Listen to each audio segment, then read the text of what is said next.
دانیال عزیز صاحب سر، آپ نے اسی ہمارے شوز میں کتنی مرتبہ اس پر بات کی ہے کہ جو وزیر خزانہ ہیں ان کی جو پالیسیز ہیں وہ بظاہر دکھاتے کچھ اور ہیں لیکن وہ امپلیمنٹیشن میں وہ نتائج نہیں مل پاتے. آپ کیا کہیں گے سر کہ یہ ایکسپیکٹیشن تھی اس سروے میں اور جو کارکردگی کے جو سٹارز بظاہر نظر آ رہے ہیں آپ کے خیال میں وہ اچیو کر سکی ہے گورنمنٹ پریکٹیکلی بھی؟ جی میں اس میں دو باتیں کرنا چاہتا ہوں. جی سب سے پہلی بات یہ ہے کہ جو نیشنل اکاؤنٹس ہیں جس میں یہ تمام اعداد و شمار شائع ہوتے ہیں ان ساروں کا ایک دوسرے کے ساتھ ربط اور ناپ تول ہے. تو اگر کوئی بھی آپ نے غلط فگر ڈالی ہے تو پھر دوسروں کے اوپر اس کا اثر پڑتا ہے. تو میں آپ کو بتانا چاہتا ہوں کہ پہلی مرتبہ میں نے شاید 20-25 برس ہو گئے مجھے اکانومی پڑھتے ہوئے پاکستان کی, یہ پہلا اکنامک سروے ہے جس میں ان ایمپلائمنٹ کی فگر ہی نہیں ہے سرے سے. کیونکہ جب میں عرض کرتا ہوں جب پاپولیشن اور پر کیپٹا آپ نے انکمز بڑھتی ہوئی دکھائی ہیں اور آپ نے یہ گروتھ جو ہے یہ آخری مہینے میں 5.1% ایسٹیمیٹ کر کے آپ نے کہہ دیا کہ یہ 2.7% پہ چلے گیا, یہ ناممکن ہے. اور وہ جب ان ایمپلائمنٹ کی فگر آپ دیتے تو وہ سارا کچھ نظر آ جانا تھا, کیونکہ ایگریکلچر میں گروتھ نہیں ہوئی, انڈسٹریل مینوفیکچرنگ میں لارج اسکیل مینوفیکچرنگ میں نیگیٹو گروتھ ہوئی ہے. تو اکیلا سروس سیکٹر میں کتنی گروتھ ہو سکتی ہے کہ وہ سارا کا سارا تو وہ سارا کچھ جو ہے نا پھٹ کے سامنے آ جانا تھا. اور آج جب اکنامک سروے کی پریس کانفرنس ہو رہی تھی اس میں وزیر خزانہ سے میرے خیال میں 4 کوسچنز تو میں آنے سے پہلے سن لیے تھے, وہ چاروں کے چاروں یہی تھے کہ اعداد و شمار آپ کی ٹھیک نہیں ہے.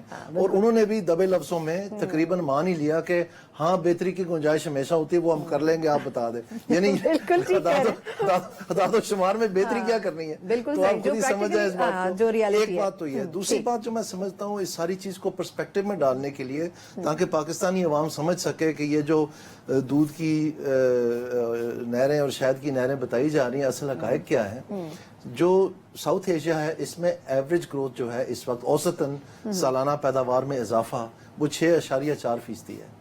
اور اس میں ملک کون سے ہیں؟ افغانستان جس میں 20 سال جنگ لگی رہی ہے, ان کا اپنا زر مبادلہ ضبط ہے امریکہ میں, اور ان کے ساتھ کسی ملک کے تعلقات نہیں چیچا کہ ورلڈ بینک یا ان کو کوئی مدد ملے, کیونکہ وہ ماہانہ امداد پہ چل رہے ہیں جو امریکہ سے ان کو آتی ہے, ریکگنائز ہی نہیں کیا کسی نے ابھی تک. اور ابھی شاید پاکستان نے سب سے پہلے کرنا ہے. اور اس کے بعد سری لنکا ہے, وہاں پر باقاعدہ 2 سال میں تو رونا پڑا ہوتا ہے کہ دیوالیہ نکل جانا ہے, وہاں باقاعدہ نکل گیا 2 سال پہلے, اور ان کو یہ نہیں پتا کہ ان کا سر پیر کدھر ہے, کیسی ان کی معیشت چل رہی ہے. پھر بنگلہ دیش ہے, اس میں باقاعدہ انقلاب آ گیا, وہاں آئینی حکومت ہی نہیں ہے. یہ کہا جاتا ہے نا یہاں پر کہ جی معاشی سیاسی استحکام آئے گا تو معاشی استحکام آئے گا. یہ میں تمہیں آپ کو ذرا نظارہ دکھا رہا ہوں. پھر نیپال آپ دیکھ لیں, وہاں پر ماؤسٹ انسرجنسی ہے, اس حکومت کو واقعی یہ نہیں پتا کہ ہم صبح ہیں کہ نہیں ہیں. تو کیا سیاسی استحکام اور کیا معاشی استحکام, ان ساروں کی 6.4% اور ہماری 2% بھی نہیں ہے جو بتائی 2.7% جا رہی ہے جو آج آپ نے پریس کانفرنس سنی. تو ہم سک مین آف ایشیا دوبارہ سے جو ہے نا مزید ایک, پہلے ہمیں شاید کووڈ تھا, اب ٹبرکلوسس بھی